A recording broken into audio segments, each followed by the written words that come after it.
What's up YouTube, Mellow Automatic.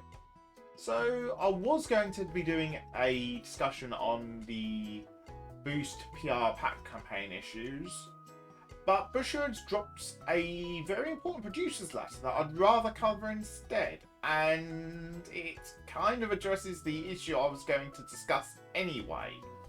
So me being late, which I do apologise for, I was staying off Twitter due to the well, not Twitter, just social media as a whole for the past few days due to the whole NFT game is dying.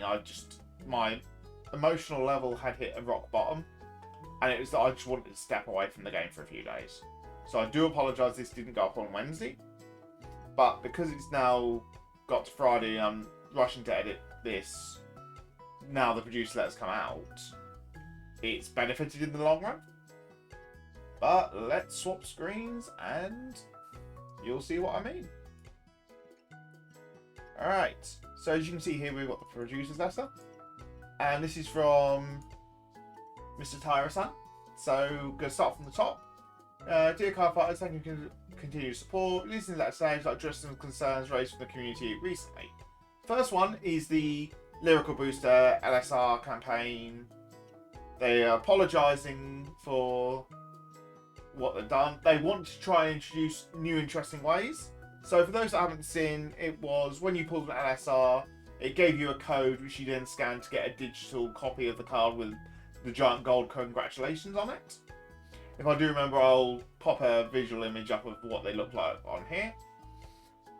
And this sparked discourse in the community because obviously how NFTs are valued in the Japanese side is different to how they're valued on the English side. So obviously people were very unhappy. There was even to the point of people going to the extremes of saying don't buy this set, and they've addressed it saying they still want us to try buying the set, which understandable, but they have said they're going to try and not do it again. They'll find other ways to make it different ways. They'll find other ways that should be more appealing to everyone for how to make the sets more interesting. Next one up is the card erratas. Now, for those that have seen the previous video, I believe I discussed the issues with Clan Collections volumes 5 and 6 and the amount of erratas they'd got had sparked on the fact that they were going to replace them. And they've acknowledged this has been an ongoing issue and it's really not the standard they should be going for. And they have now extended the pool of cards you can redeem. And they've also announced, as you can see here, this exchange will be available at official tournament stores organised by Bushiroad, such as Springfest and BCS, starting from January 2023. And you can see here, there's a nice list here of other cards that have been updated recently to also be included in the campaign. So obviously half of these are erratas from today. Anything from Bram Virena all the way down to the hero base Aegis, all of those are viable for the exchange campaign. So really nice that Bushiroad's addressing the issues. They're also looking, as it says at the bottom, adding measures and changing our process to improve our development and production quality, and they ask for our patience. Now, this is really nice, the fact that they're doing it, for if you can get to a BCS and BSF to redeem them. But there are the issues, obviously, of if you can't get to them, but we'll have to wait and see on how they want to address that down the line. Next one up is the distribution of PR cards. So, as they say here, I understand that it's been difficult to take some of the recently released PR cards, especially problematic when cards need many card fighters that are too limited in supply and no distributions. As one such example, we would like to address the Tournament Store Boost PR pack campaigns.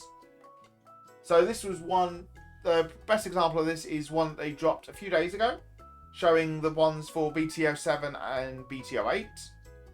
And you would go to the store, buy 8 packs, and they'd give you one of these PRs. The issue was, not all stores were getting these, and not everyone has a local store, so making it a massive issue. to addressing this issue, they are now going to be including the PR cards as box toppers from set 9 onwards. So everyone that purchases a box will get some of the PRs in the box. In addition to that, tournament stores will also receive the PR packs that contain foil versions of the same cards, and they'll be given out as they had been. So say for example, I went to a store and bought a box off them.